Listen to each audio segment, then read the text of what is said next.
Welcome back to Wristwatch Deep Dive. Today I'll be talking about my Revue Thommen Aviator.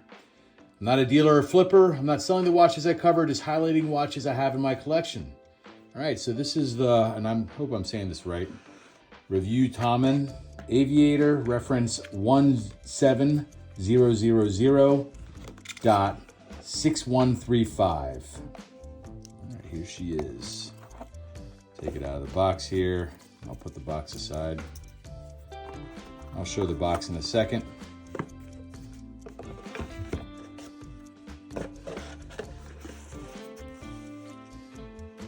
All right, so here's the watch. Pilot watch, nice cool pilot watch. All right, we'll talk about it. 42 millimeter stainless steel case, 48 millimeters lug to lug, 15 millimeters thick. Stainless steel bracelet, 22 millimeter width between lugs. Has a fold over clasp, which I'm not the biggest fan of. I prefer the butterfly clasp more, but there are some advantages, like the Rolex has that slide lock feature. This one does not. This one does have adjustments you can make here, but you need a tool for that. But we'll talk about that more in a second. It's not an in-house movement. The movement is an automatic Sellita SW510A movement with 27 joules. 48-hour power reserve, scratch-resistant sapphire crystal. The blue dial with silver chronograph subdials. And complications, only has besides the chronograph stopwatch feature, it has a date window here with quick set date and hacking seconds for when I set the time so I can get an accurate, precise time setting. Plunger style chronograph push buttons. This is a push down crown. So right now I'm winding the watch manually. Besides you being able to just wear the watch in automatic, you can also wind it this way. And then I can pull it out for a quick set of the date. Let me see if I can get it here. See, there it is, quick set date. And then I pull it out again to set the time. Now, my last video, my Xeno Watch video, there was a question in a comment. I'm going to reply to that comment. But when I had the crown in position 1 and I was setting the date here, it did get stuck. And then when I was spinning the crown, nothing was happening, right? It was like stuck in between numbers. So the way I reset it, I tried at first to push it in and wind it to reset it.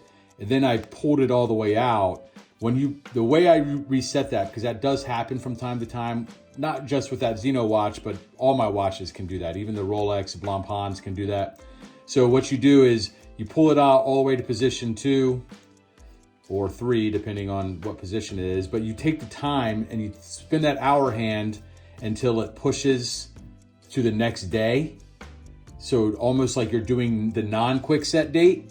And that will get it to reset on you. So if that ever happens to you, there is ways to get it to kind of make it jump back to the right date.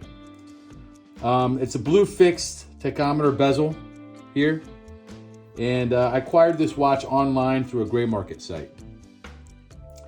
All right, brand info. In 1853, and I'm going to put this up on the screen because there's no way I'm saying this right. But in 1853, the Société des Horlogeries Waldenburg, that translates to Watchmaking Company of Waldenburg, was founded. They manufactured pocket watches in order to create work in the Waldenburg Valley. That region was struggling due to a newly established train connection that bypassed that town. In 1859, Gideon Thommen and Louis Schlopp acquired the company. Louis soon left the company, and it was renamed Gideon Thommen's Uferfrachten, these German words, which translates to Gideon Thommen's Watch Factory. In 1905, the company was commercially registered as Revue Thommen, and Revue had been used earlier as a brand name for the company's wristwatches.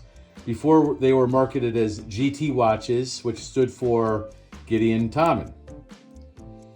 In 1916, they developed the aircraft chronograph for the Swiss Air Force.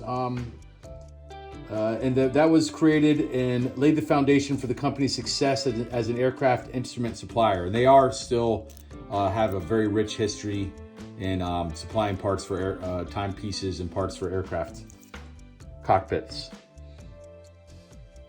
In 1961, Thommen, Vulcain, Bucer, Phoenix joined together to form the group MSR. These firms increasingly specialized their products and shared the technology with each other, but they continued to operate as separate businesses under MSR. The long-standing Marvin brand was also added later. That was after 1961. The company changed their name to Revue Thommen in 1987.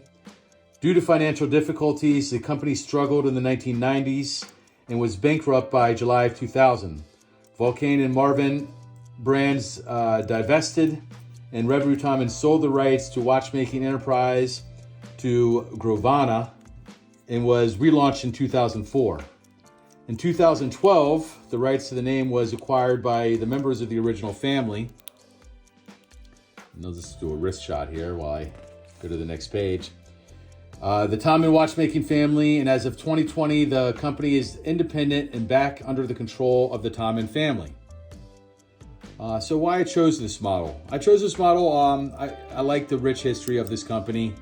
I don't have an aviation background, but I tend to like sports watches, and I have a lot of pilots watches, Swiss pilots watches. And I thought, hey, if I'm going to collect Swiss watches and pilots watches among other sports watches, I might as well get this brand because they're definitely well known in the Swiss pilot watch circles. I like the color scheme. This is the only watch that I have with the blue dial and the silver subdials. Pretty cool. I like the color scheme and pretty simple, easy day watch. Let me talk about this fold over clasp. So the fold over clasp, first of all, this watch, the way I sized it, it is a little tight. If I take any more links out or put any more links in, it's too loose. It's just the way this is. It's comfortable on my wrist, but pushing that in and folding that over, I prefer the butterfly clasp with the dual push buttons. My personal preference. But other than that, I like the bracelet. I like the way the watch looks. It's a nice looking watch.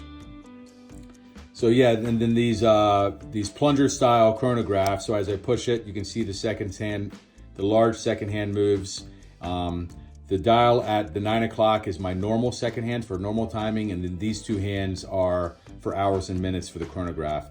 And the date window's here. All right. Then I stop it and reset it there. So works pretty well. Can't complain. We'll talk about the box now. This is one of the reasons why I'm not a big fan of the fold over clasp, because you got to really kind of fight. You have to have strong fingernails for that. All right, so the box, pretty small box compared to most watch boxes. This is nice. It has like a kind of a cushiony leather feel to it. So this is nice. You can see here, I got my link and my tag there. Not much to it. Pretty typical on the smaller side of most watch boxes. And then of course I have my papers here, full kit from the gray market. All right, we'll talk lume now. So let me hit the lights. I'll charge it up. It has a green lume to it. And there she is. So this lume, I would rank this lume as below average. Again, if you've seen my other videos, you'll see that on camera the lume looks great, but looking at it with my naked eye, it's not nearly as bright as what you're seeing on the camera. I can still see it. It does work. It is, I'd rather have a watch with lume than one without. But of all the watches that I have with lume, I would assess this one as below average. The indexes are barely visible. They're very thin. It works, but it's not the best. Okay, so that's the Revue Thommen Aviator. Let me know if you have any comments. Shoot me an email at wristwatchdeepdive@gmail.com. And thanks for watching. I'll see you next watch.